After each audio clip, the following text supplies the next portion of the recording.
ভিডিওর শুরু থেকে আমি বিনীত ওয়েল্লালাগের এবং তার পরিবারের তারা যে শোকের মধ্যে আছে, আমি সৃষ্টিকর্তার কাছে আশা করব তারা যেন তাদের মানসিক শান্তি পায় এবং তারা যে শোকের মধ্যে আছে সেই শোক কাটিয়ে যেন তাড়াতাড়ি উঠতে পারে, আমি এইটুকুই আশা করব।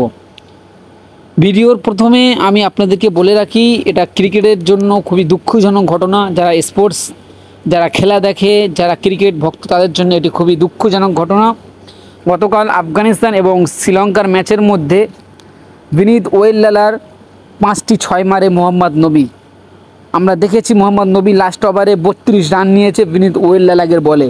এবং কিছু ক্রিকেট ভিত্তিক ওয়েবসাইট থেকে আমরা শুনতে পাচ্ছি যে এই 32 রান নেওয়ার ক্ষেত্রে বিনীত ওয়েল্লালারের বাবা সুরাঙ্গা ওয়েল্লালাগে তিনি হার্ট অ্যাটাক করেছেন।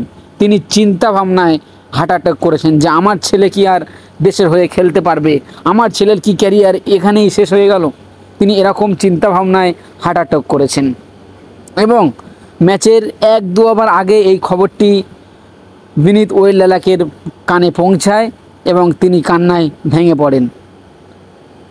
বিনীত ওয়েল্লালা তিনি দেশের হয়ে লড়ছেন, তার বাবা 1000 কিলোমিটার দূরে, তার বাবা কিন্তু তার জীবন নিয়ে লড়ছিল। অবশেষে বিনীত ওয়েল্লালা তিনি ম্যাচকে জিতিয়েছেন, দলকে জিতিয়েছেন। তার বাবা কিন্তু জিততে পারেনি, তার বাবা না ফেরার দেশে চলে গিয়েছেন। ক্রিকেট মানুষকে অনেক কিছু দেয়, ক্রিকেট মানুষকে অনেক কিছু কেড়েও নেয়। হয়তো বিনীত ওয়েল্লালা একদিন সফলতা হবে, একদিন শ্রীলঙ্কাকে কাপ জেতাবে, তিনি আনন্দ করবে, কিন্তু তার বাবা আর এই আনন্দটা করতে পারবে না। বিনীত ওয়েল্লালারের দুনিয়ার থেকে সবথেকে বড় সম্পদ তিনি গতকাল রাত্রে হারিয়েছেন। দুনিয়ার সবথেকে বড় সম্পদ হচ্ছে তার পিতা, তার বাবা। তিনি গতকাল তাকে হারিয়েছেন। তিনি দলকে জিতিয়েছেন, তিনি দেশকে জিতিয়েছেন, কিন্তু তার বাবাকে জেতাতে পারেনি। তার বাবা দুনিয়া থেকে বিদায় নিল, না ফেরার দেশে চলে গেলেন। তিনি শ্রীলঙ্কাকে জিতিয়েছেন, তার সাথে সাথে বাংলাদেশকেও সুপার 4-এ তুলেছেন।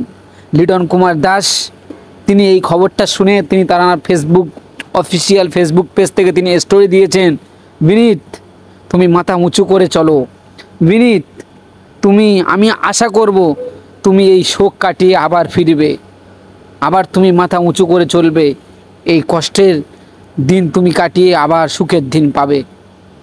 লিটন কুমার দাস এরকম জানিয়েছে সোশ্যাল মিডিয়ায়। বাংলাদেশকেও তার সাথে সাথে সুপার 4-এ তুলেছেন শ্রীলঙ্কান ক্রিকেটাররা।